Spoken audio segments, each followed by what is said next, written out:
Despite there being no UFC card this week, there are still plenty of things going down in the world of MMA. Most recently, Bellator 301, the final standalone Bellator MMA event, went down this past weekend. And since the PFL, the same week of their 2023 World Championship card, bought Bellator MMA, which is intriguing to any MMA fan considering the fact that one can only assume this means that the PFL now has a majority of Bellator MMA's roster in addition to their current roster. But we're going to preview the 2023 PFL World Championship card. There are some fights that are not title fights that I also want to mention, but we're not going to waste any more time jumping into this preview. First matchup on this 2023 PFL World Championship card, worth mentioning, it's a featherweight fight between Bubba Jenkins and Chris Wade. Both guys came up short this season in pursuing that $1 million PFL World Championship, and they both have a good amount of history between the two, fighting 2 times beforehand. So I feel as though they deserve some recognition for willingly scrapping against each other for a 3rd time. And I'm sure that both guys are going to bring it, because at the end of the day, Jenkins' last fight was the semifinal, and he fought oh so very valiantly. So I'm sure he has something to prove to himself in this bounce back fight. Next matchup I want to mention is an amateur fight between Biaggio Ali Walsh and Joel Lopez. Biaggio Ali Walsh is the grandson of Muhammad Ali and is a fearless and explosive fighter despite being an amateur.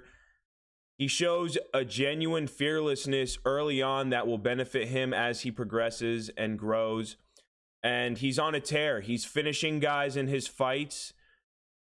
It's a matter of time before he slowly works his way into that world-class competition level where we truly get to see exactly how good he is. But at this moment, it's just a matter of observing and watching him grow in the sport.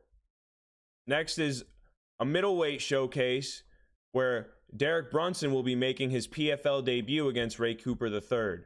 Ray Cooper III is very dangerous, has a lot of experience, world-class experience, has been in the PFL for some time.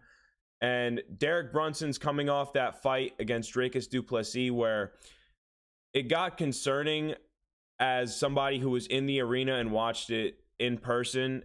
And I feel as though after that fight, Brunson should have stopped fighting for the sake of his health.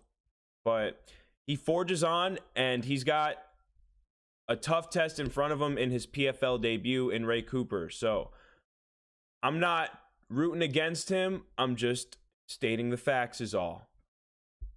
Dangerous opponent.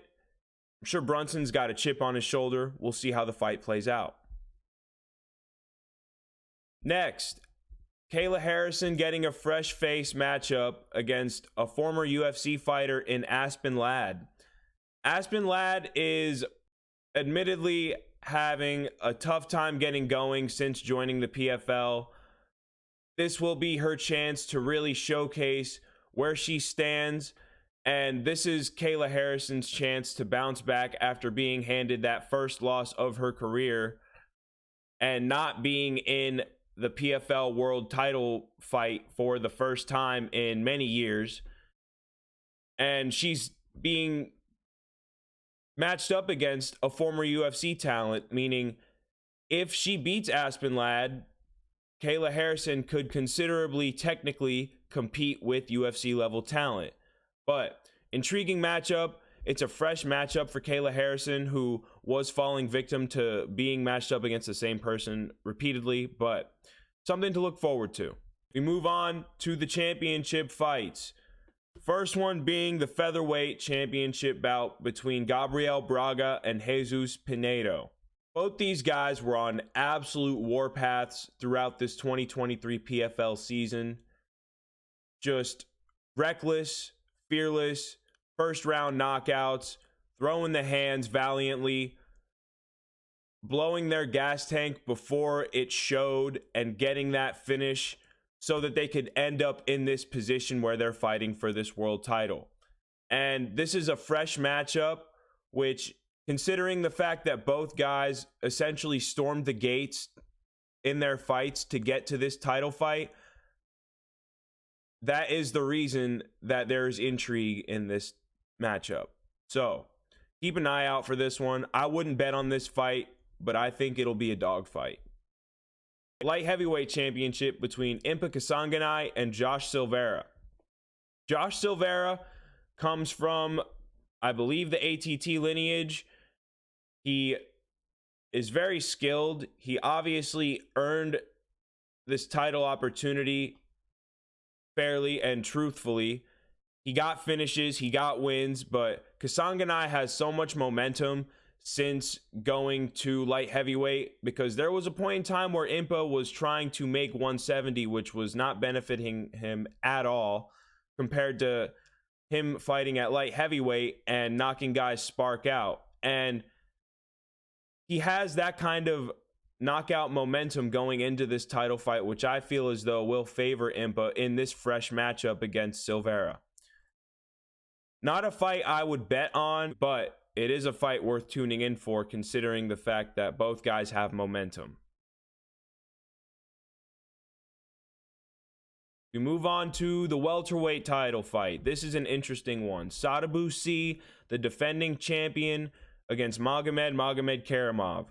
So, despite being the defending champion, Sadibou C is a betting underdog because him and Magomedkerimov have actually fought in the past, and Sadibou C lost to Magomedkerimov in their first meeting. So that prompted the odds makers to make him an underdog, but he has so much momentum and so many impressive finishes going into this world title fight.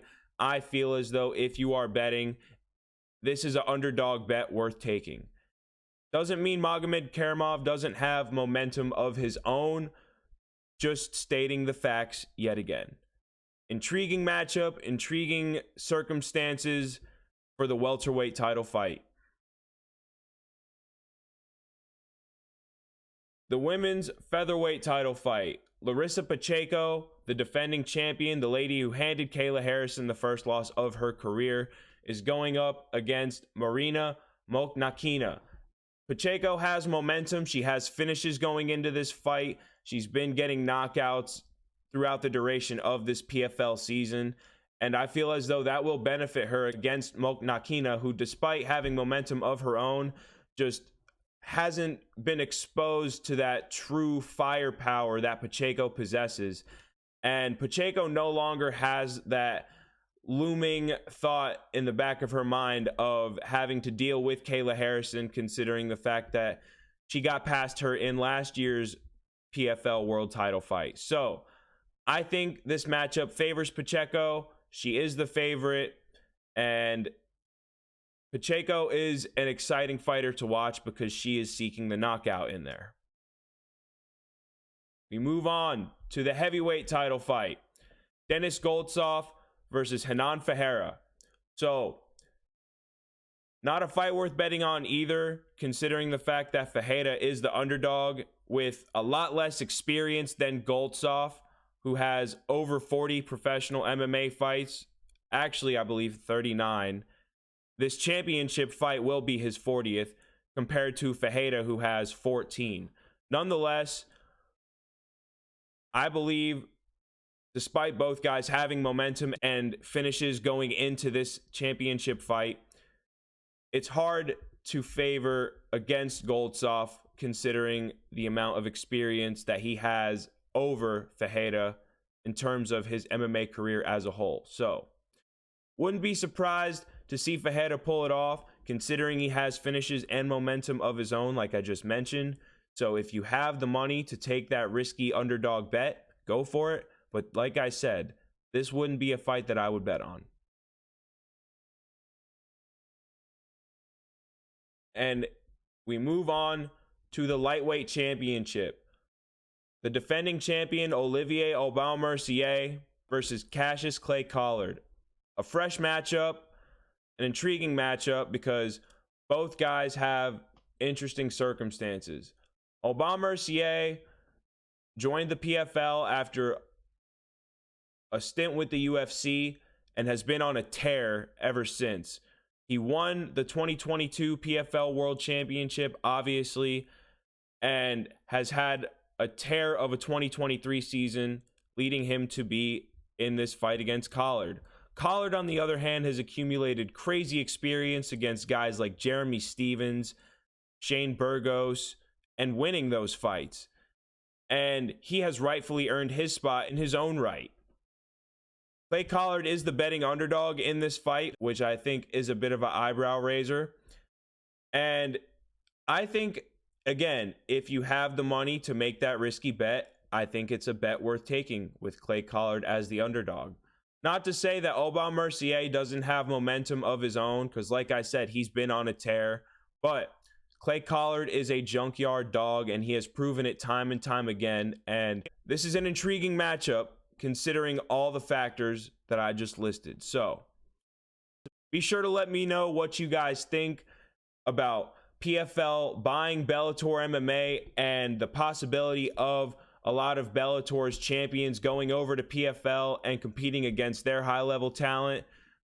Intriguing factors in the MMA world as a whole. This has been Casual Roundhouse Fight Talk. Thanks for watching, and we'll see you in the next one.